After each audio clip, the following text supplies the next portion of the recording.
사무엘상 6장 10절부터 15절까지 다 같이 합독하시겠습니다. 시작. 그 사람들이 그같이 하여 젖나는 소 둘을 끌어다가 수레를 메우고 송아지들은 집에 가두고 여호와의 궤와 및 금쥐와 그들의 독종의 형상을 담은 상자를 수레 위에 실으니 암소가 벳세메스 길로 바로 행하여 대로로 가며 갈 때 울고 좌우로 치우치지 아니하였고 블레셋 반백들은 벳세메스 경계선까지 따라가니라. 벳세메스 사람들이 골짜기에서 밀을 베다가 눈을 들어 궤를 보고 그 본 것을 기뻐하더니 수레가 벳세메스 사람 여호수아의 큰 돌 있는 곳에 이르러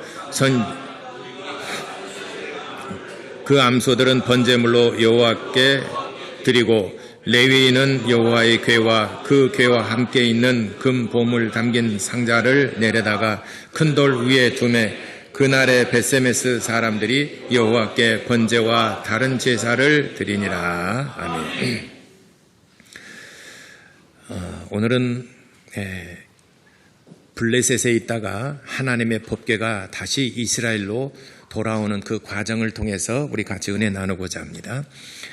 하나님은 우리에게 자신을 알게 하셨다. 두 번 고백합시다. 시작. 하나님은 우리에게 자신을 알게 하셨다.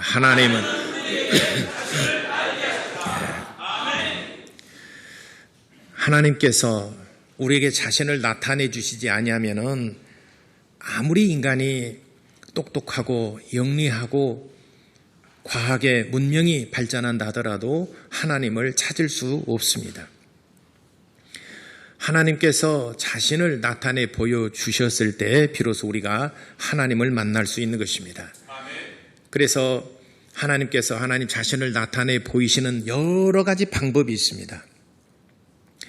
자연 계시를 통해서도 나타내 보여주시고 초자연 계시를 통해서도 나타내 보여주시고 또 천사들을 통해서도 나타내 보여주시고 또 주의 종도를 통해서도 나타내 보여주시고 하나님의 아들을 통해서도 나타내 보여주셨습니다.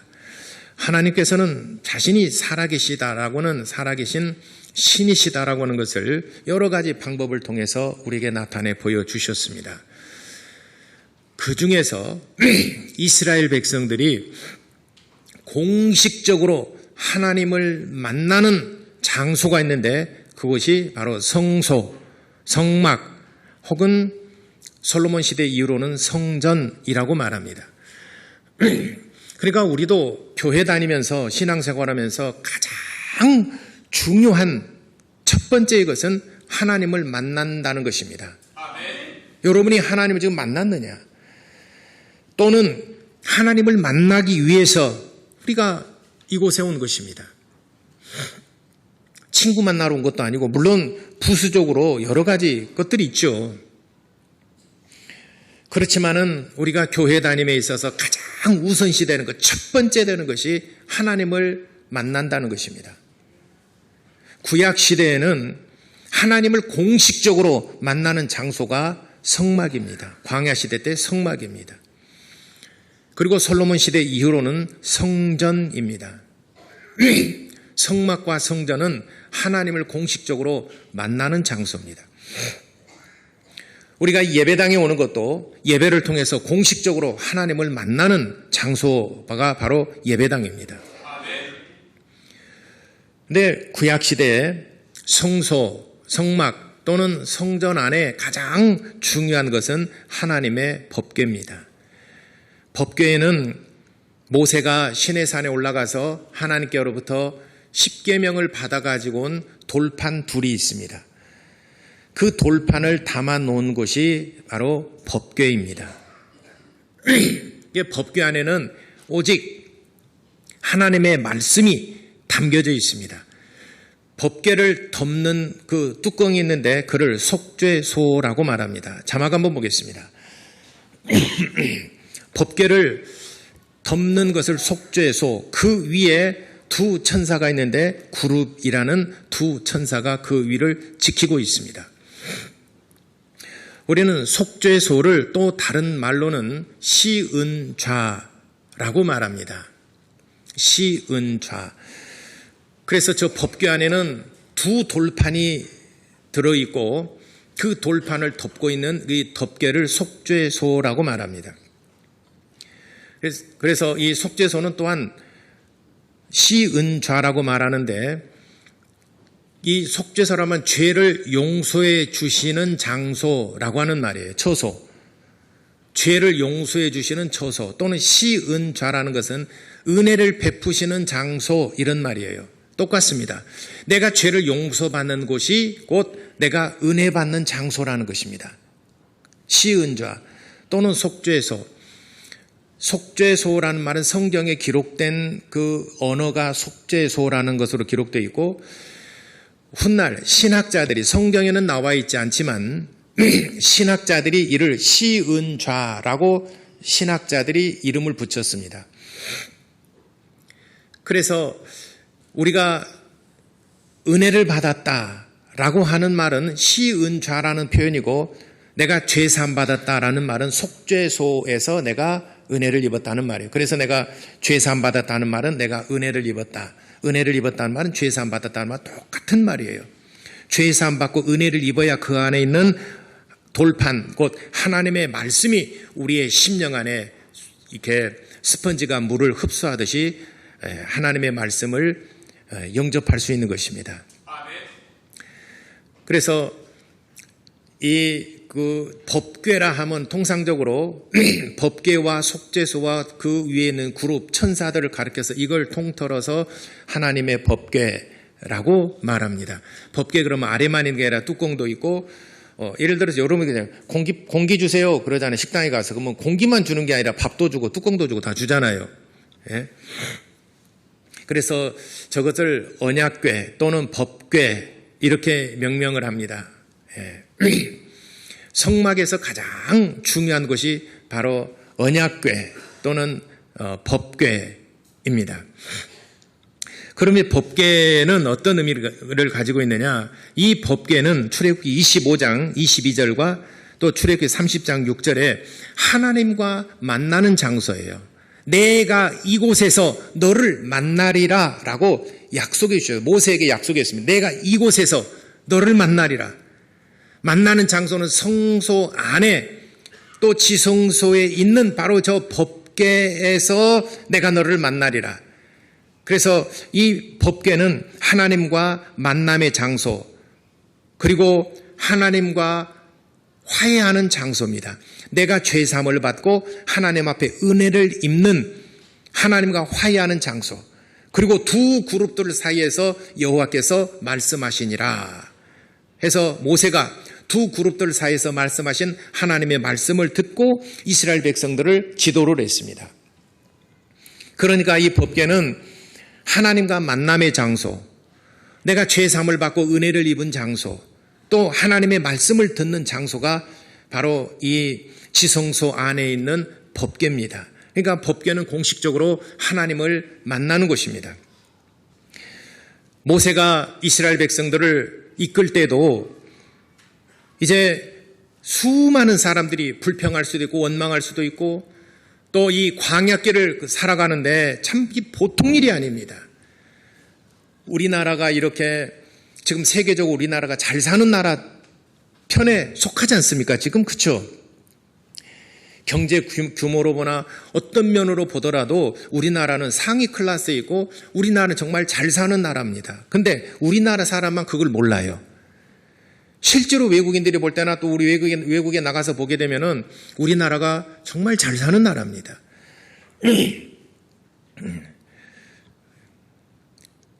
근데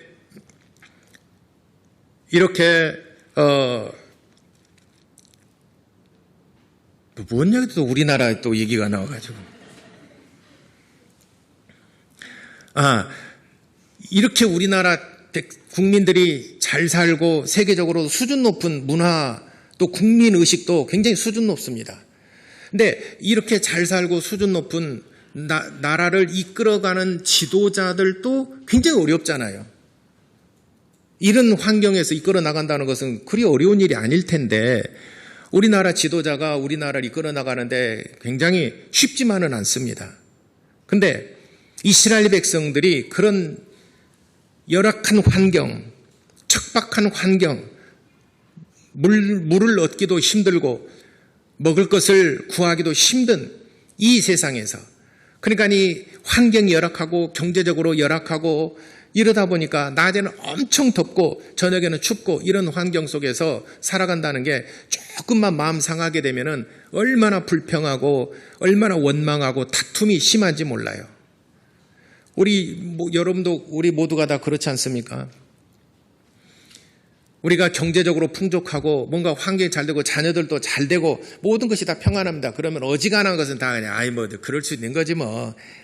됐어 이렇게 말하지만, 내가 살기가 어렵고 자녀들도 잘 문제가 안 풀리고 사업도 안 되고 경제적으로는 압박들 당하고 시달리고 있고, 그래 누가 조금만 건드리게 되면요, 그 콜라병 흔들어 가지고 뚜껑 따는 것하고 똑같습니다. 폭발합니다. 쉽질 않아요, 이게 이끌어 나가는데. 그러니까 모세가 늘 이 성막 안에 있는 지성소 안에 있는 법궤 앞에 나가서 하나님께 무릎 꿇어 엎드려 기도했습니다. 하나님, 이 백성들을 어떻게 인도해 내릴까? 내게 지혜를 주옵소서. 저들이 불평하고 원망합니다. 하나님, 나를 좀 도와주옵소서. 하나님, 저들이 물이 없어서 불평합니다. 하나님, 저들이 먹을 것이 없어서 불평합니다. 내가 먹을 것까지 다 책임져야 됩니까? 각자 책임져서 알아서 해야 되지. 먹을 것 없다고 나한테 먹을 걸 줬습니다. 이젠 저들이 고기가 없다고 또 불평합니다. 하나님, 저들이 고기가 없다고 또 불평하네요. 고기를 주시옵소서. 또 고기 줍니다. 그러니까 하나님께서 한 달 동안 계속 고기만 줬어요.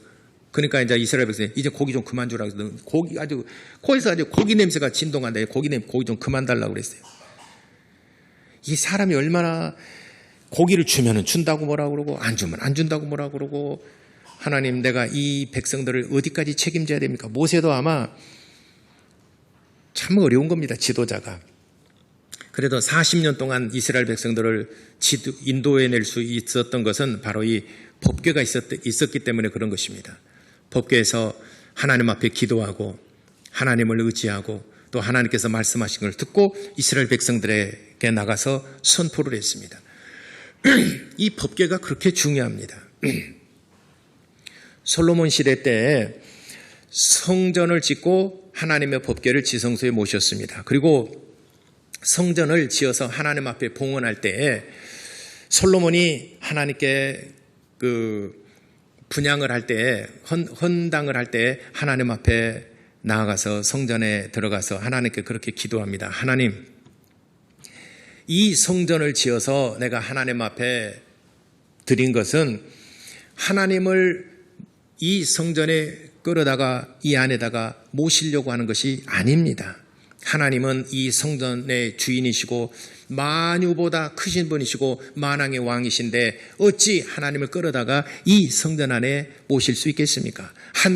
하늘이라도 하나님을 용납할 수 없거든 어찌 그리할 수 있겠습니까? 다만 내가 이 성전을 지은 것은 이곳에 와서 내가 하나님을 분향하고 하나님을 예배하고 하나님을 섬기고 하나님께 제사를 드리려고 하는 것입니다. 이렇게 고백을 합니다. 그랬더니 하나님께서 솔로몬에게 말씀하십니다. 그래, 하나님께서 기뻐 받으셨어요. 그리고 하나님께서 말씀하십니다. 그래, 혹시 네가 나라를 치리하는 동안에 기근이 있거나 메뚜기 떼로 인해서 너희가 어려움을 당하거나 가뭄으로 인해서 물이 없어서 흉년이 들거나 외침에 의해서 너희들이 전쟁의 위협에 당하거나 또는 전염병으로 인해서 너희들이 고통을 당하거나 어떠한 어려움이 있을 때 바로 이곳에 와서 내게 기도하라. 그러면 내가 너와 만나리라. 내가 너를 도와주리라. 이렇게 하나님께서 솔로몬에게 약속하셨습니다. 그것이 바로 오늘날의 교회 아니겠습니까? 교회는 여러분들이 어떤 환경, 어떤 어려움이 있을 때 와서 하나님 앞에 기도하시기 바랍니다. 교회는 공식적으로 이 예배를 통해서 하나님을 만나는 장소입니다. 그런데 사람들이 어려우면은 스스로 해결하려고 교회부터 끊어버립니다. 참 어리석은 자 중에 하나입니다. 그래서 구약 시대에는 성막 혹은 성전에서 그 법궤 앞에 가서 두 그룹들 사이에 계신 하나님 앞에 나와서 머리를 조아리고 기도했습니다. 그래서 하나님과 만남의 장소, 하나님과 화해하는 장소, 하나님의 말씀을 듣는 장소로서 하나님이 정하셨습니다. 출애굽기 25장 22절에 그렇게 언약을 하셨습니다. 그런데 모세가 광야 시대 다 끝나고 하나님이 약속하신 가나안 땅에 들어갔습니다. 가나안 땅에 딱 들어가서 5년 동안 전쟁을 치릅니다. 5년 동안 전쟁을 치르면서 크고 작은 여러 부족들, 여러 족속들을 다 물리치는데 약 한 40여 족속들 다 물리칩니다. 그리고 그들을 다 종으로 삼습니다. 그들을 다 노예로 삼습니다. 아니면은 조공을 바치는 그런 나라로 삼습니다. 그리고 이제 땅을 분배를 해요. 12지파별로 땅을 분배를 지습니다. 그러니까 이스라엘 백성들이 얼마나 좋았겠습니까? 광야에서는 1년에 한 번씩 성막을 옮겼어요. 그러면은 성막을 옮김에 따라서 우리의 처소도 같이 옮겨집니다. 1년에 한 번씩 이사했다고 생각해 보십시오. 그러면 40번을 이사했어요. 여러분 사는 동안에 지금까지 몇 번 이사해 봤습니까? 한 번 이사할 때마다 힘들잖아요. 1년에 한 번씩 이사한다고 생각해 보세요. 여러분이 지금까지 사는 동안에 40번 이사한 사람 아마 있기는 있을 건데 한번 손 들어보세요. 난 40번 이사한 것 같아. 손 들어보죠. 이스라엘 백성들은 40번 이사했어요. 성막도 이사를 했고 우리 집도 이사를 했어요. 떠돌이 생활을 했죠. 그러다가 가나안 땅에 딱 들어가서 5년 전쟁을 치르고 난 다음에는 땅을 기업으로 받았습니다. 그러니 이제는 정착해서 젖과 꿀이 흐르는 비옥한 땅을 유업으로 받으니까 이제는 1년에 한 번씩 이사 안 해도 되고 먹을 것 걱정 안 해도 되고 그래서 하나님의 법궤는 실로에다가 모셔놨습니다. 실로는 여러분 꼭 기억하셔야 될 이름입니다. 실로에 하나님의 법궤를 모셔놨어요. 그리고 그들이 부지런히 열심히 농사를 짓고 해서 또 목축업을 하고 해서 그들이 이제는 이사하지 않더라도 땅을 기업으로 받았어요. 비옥한 땅입니다. 열매들을 얻을 수 있어요. 고기를 먹을 수 있어요. 그들이 배가 부릅니다. 그러니까 살판 났죠. 그러다가 이제 여호수아가 죽고 사사시대가 시작되는데 사사시대 대략 한 340년이니까 350년 정도 한 350년 정도는 사사기라고 그러는데 사사기에 하나님의 법궤와 성전, 성막에 대한 성수에 대한 얘기가 거의 나오질 않아요. 사사기 읽어보십시오. 사사기에 하나님의 법궤에 대한 얘기가 거의 없어요. 안 나옵니다. 법궤라는 얘기가 한 두어 번 나오는데 안 나와요. 왜 그랬을까? 왜 안 나올까? 창세기는 제외하고 출애굽 이후로 출애굽, 레위기, 민수기, 신명기에는 어느 것 딱 눈 감고 딱 펴면 법궤 얘기 나오고 성막에 성전 얘기 나옵니다.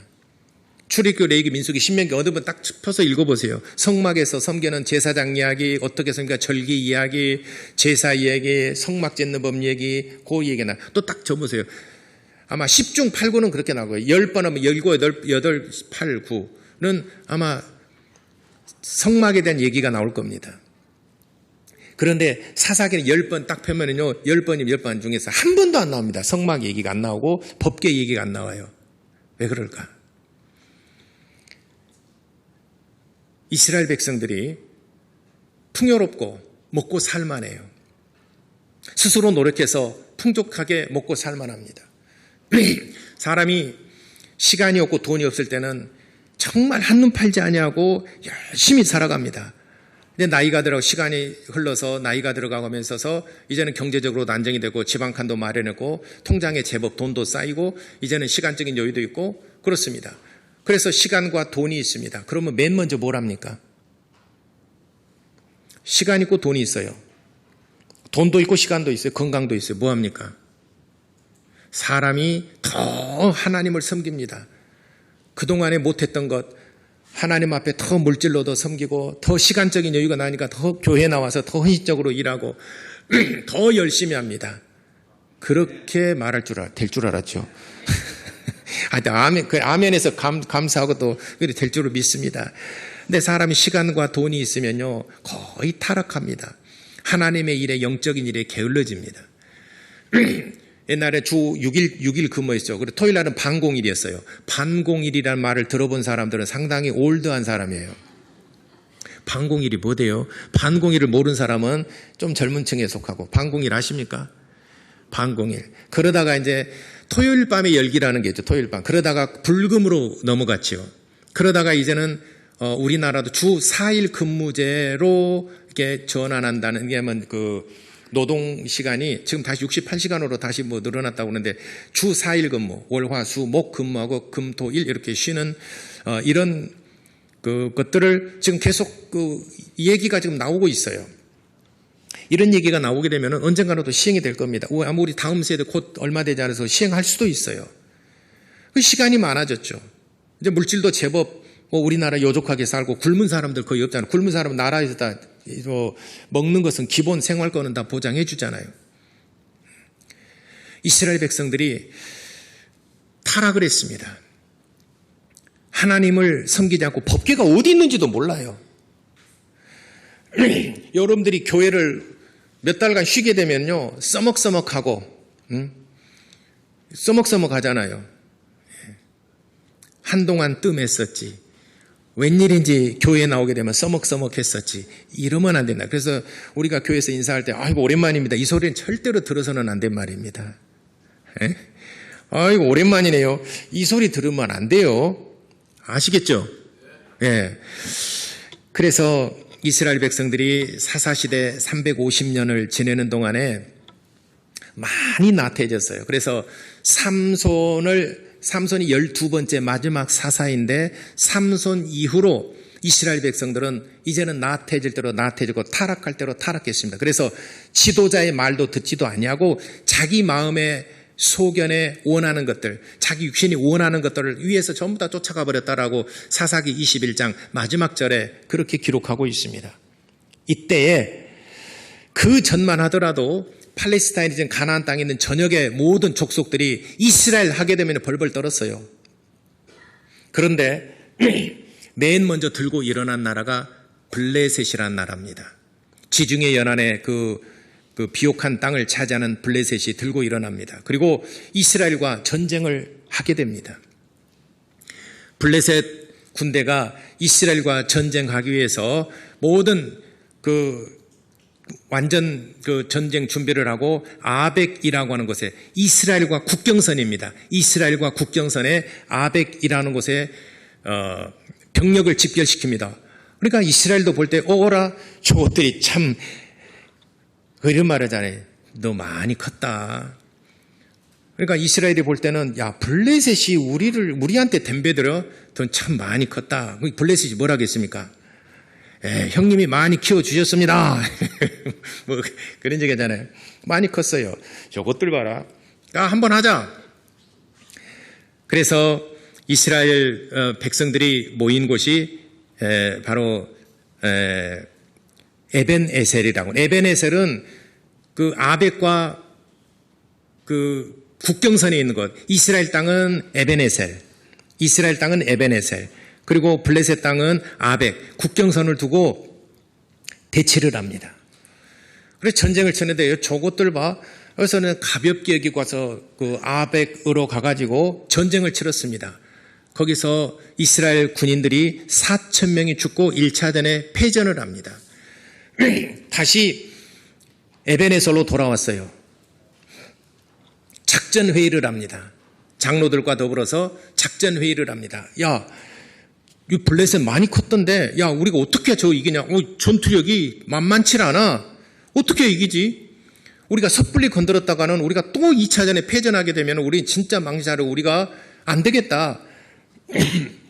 회의를 합니다. 회의를 한 끝에 야 그러면은 우리 조상들이 전쟁을 할 때 요단강을 건널 때 여리고성을 무너뜨릴 때 이 법궤를 메고 돌았다 들었는데 그 몇백 년 전 우리 조상들이 법궤 어디가 있냐? 제가 좀 이렇게 좀 가미를 하자면은 야 법궤 실로에라는 곳이 있다. 그러면 실로에 가서 법궤를 가지고 와서 법궤를 앞세워서 우리 조상들이 했던 것처럼 우리도 법궤를 메고 요단강을 건너든지 아니면은 여리고성을 무너뜨렸는지 아무 힘쓰지 아니하고 와르르 무너졌다고 그러는데, 야, 우리도 그럼 법궤를 메고 가면은 전쟁 이기지 않겠냐? 하나님 우리 편이시니까 그렇지 않겠냐? 만장일치로 통과를 했습니다. 실로에서 법궤를 가지고 왔습니다. 제사장들이 법궤를 메고 전쟁에 딱 나가고 전쟁 태세를 하면 전투 태세를 갖춥니다.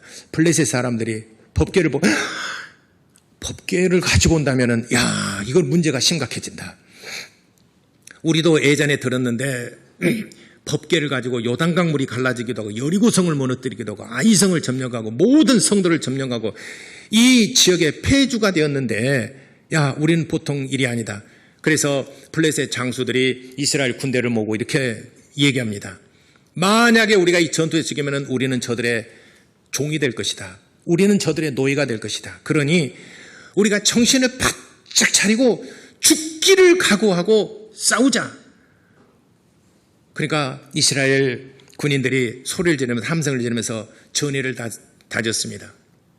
이스라엘 백성들이 법궤를 메고 전투에 나갔습니다. 아벡으로 갔습니다. 거기서 4만 명이 죽어요.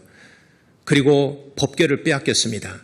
그리고 그때 당시에 대제사장 엘리의 두 아들 홈니와 비느하스가 전쟁에서 죽습니다. 그리고 처참하게 이스라엘 백성들은 다시 에베네설로 돌아옵니다. 이 소식을 엘리 제사장이 들었어요. 두 아들이 죽었고 법궤를 빼앗겼어요. 정신이 혼미해서 뒤로 넘어져서 목이 부러져서 죽었어요. 이 소식을 들은 비느하스의 아내, 엘리 제사장 며느리죠. 내게 무슨 낙이 있겠는가? 남편도 죽었고 법궤도 빼앗겼고 시아버지도 죽었고 이제는 내가 무슨 낙이 있겠는가?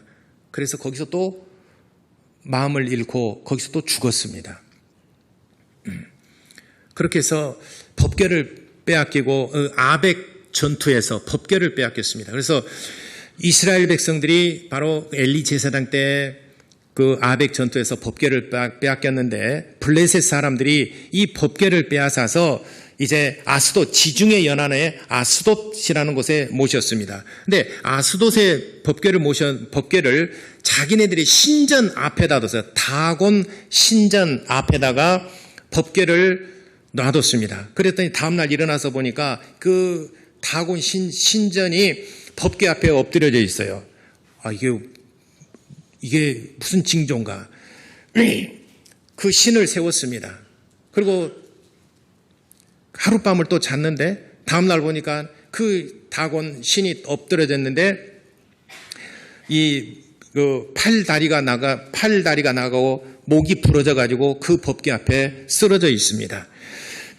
그러니까 그 아스돗 사람들이 얼마나 두려웠는지 몰라요.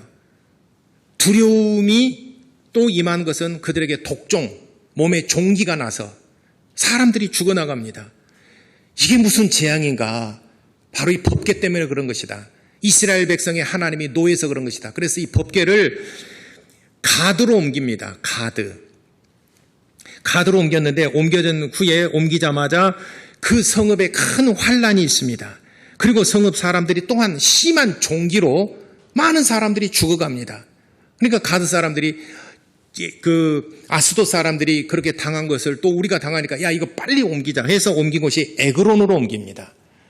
에그론으로 옮기니까 야야야야야, 왜 이걸 우리에게 가져오느냐? 우리에게 무슨 재앙이 말로. 근데 아니나 다를까 에그론 사람들에게도 그 큰 재앙이 임했습니다. 그래서 종기로 많은 사람들이 죽임을 당합니다. 거기서 죽습니다. 그러니까 복술가들을 불러요. 야, 이거 어떻게 하면 좋겠느냐? 이 법궤가 우리한테 왔는데 어떻게 하면 좋겠느냐?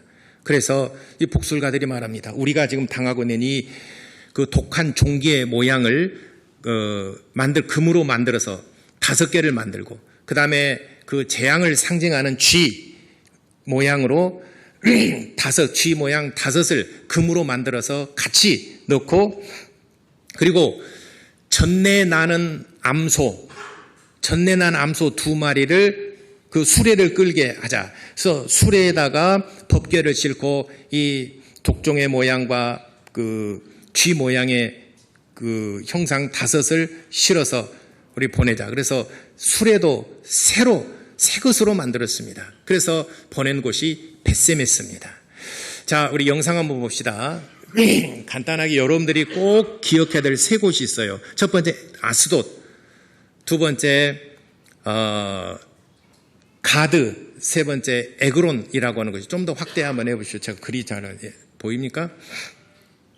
실로에서 에벤에셀에 진을 치고 아벡에 진을 쳤습니다. 에벤에셀과 저기가 이스라엘과 블레셋의 경계점입니다.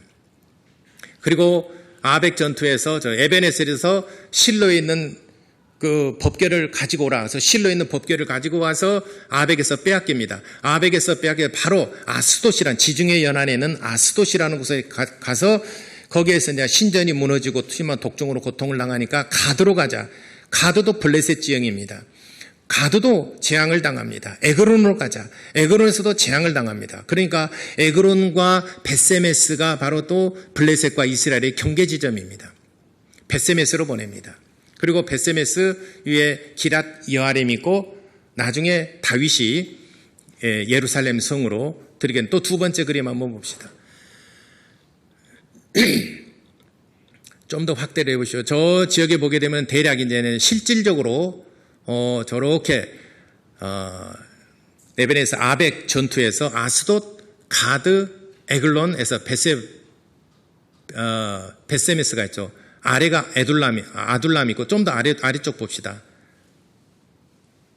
라기스가 있고 그일라, 아둘람하고 그일라는 그 다윗이 사울에게 피했던 곳입니다. 사울이 그를 잡으려고 왔을 때 동굴에 숨었잖아요. 동굴에 숨었을 때 사울의 그 옷자락을 베었던 것이 아둘람. 또 그일라에서도 미친 척 했잖아요. 막 침을 흘리고 막 미친 척 했던 것이 그일라. 이렇게 해서 그 지역입니다. 라기스 위에 아둘람 있고 벳세메스 있고 이렇게 대략 지도가 이렇게 됩니다. 자, 근데 법궤가 이렇게 재앙을 일으킵니다. 그러니까 블레셋에서 법궤를 빼앗은 이후로 에그론에 아스도스에 갔다가 가드로 갔다가 에그론으로 갔다가 7개월 동안 블레셋에 재앙을 내립니다. 그러니까 7개월 동안 하나님의 법궤를 가지고 있다가 이건 도저히 안 되겠다. 결국에는 법궤를 토해냅니다. 그래서 벳세메스로 보내는데 거기에서 새 수레를 만들고 끌 암소 2마리, 전내 나는 암소라는 것은 송아지가 있어요. 그래서 그 성경에 보면은 송아지를 가두었다라고 그랬어요. 송아지를 그 어미소를 보지 못하도록, 어미소하고 전내 나는 암소니까 이제는 젖 먹여야 되잖아요. 근데 떼어놨어요. 어미소가 끌게 했어요.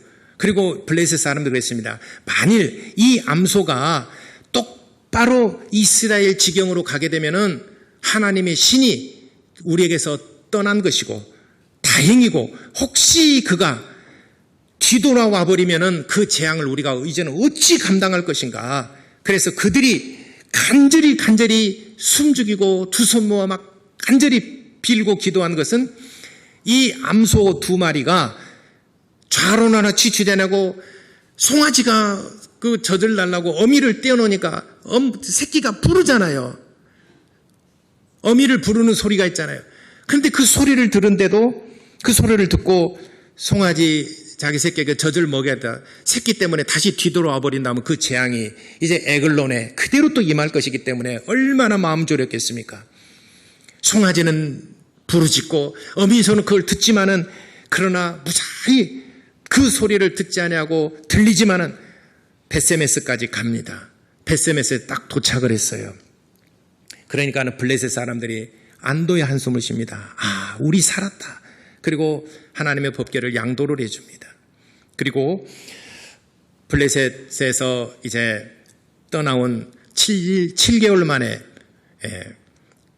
벳세메스로 하나님의 법궤가 돌아왔는데 그 수레를 나무를 장작 삼아서 불을 피우고 그 두 암소를 번제물 삼아서 하나님 앞에 제물 삼아서 번제물로 드립니다. 그리고 하나님의 법궤를 모시려고 하는데 궁금하잖아요. 하나님의 법궤는 소식은 다 들었겠다. 그래서 하나님의 법궤를 열고 이게 들여다보는 순간 성경에는 5만, 가로 5만, 그리고 70명이 죽었더라라고 그랬어요. 이게 몇 절에 나와 있냐면은 19절, 6장 19절에 벳세메스 사람들이 여호와 궤를 들여다본 까닭에 그들을 치사 가로 5만 70명을 죽이신지라. 어떤 사본에는 5만 70명이라고 그랬고 우리가 여기 보는 사본에서는 70명이라고 기록이 되어 있습니다. 70명. 우리가 봤던 쿰란에서 봤던 발견된 그 사해 사본이 있잖아요. 사해 사본에는 70명으로 기록되어 있습니다. 그러나 또 어떤 사본에는 5만 70명으로 기록이 되어 있습니다. 어쨌든 간에 단 한 명이 죽더라도 목숨이라는 건 귀한 것이지 않습니까? 70명이 그걸 들여다본 적 죽었어요. 왜 들여다봤을까요? 궁금해서 어디 한번 뭐가 있나? 여러분 교회에서도 그렇습니다. 한번 구경 삼아서 뭐가 있나? 이거는 하나님께서 내가 하나님을 만나려고 해야 되지 궁금해서 쳐다보는 것은 하나님께서 그렇게 기뻐하시는 것이 아닌가 봐요. 그래서 벳세메스에 70명이 사람이 죽으니까 두려워요. 벳세메스 사람들도 하나님의 법궤가 들어온 것은 정말 기쁜 일이지만 한편으로는 또 굉장히 두렵습니다. 누가 이 법궤를 감당할 수 있겠는가? 그래서 그들이 기럇 여아림에 사는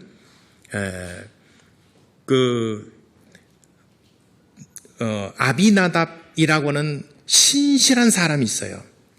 기럇 여아림에 사는 아비나답이라고 하는 정말 믿음이 신실한 사람이 있어요. 그분에게 보내면은 아마 재앙이 일어나지 않을 것이다. 그래서 벳세메스 사람들이 기럇 여아림에 사는 아비나답의 집에 하나님의 법궤를 모시는데 20년 거기서 모십니다. 그리고 나중에 훗날 다윗이 다윗성으로 하나님의 법궤를 모시게 됩니다.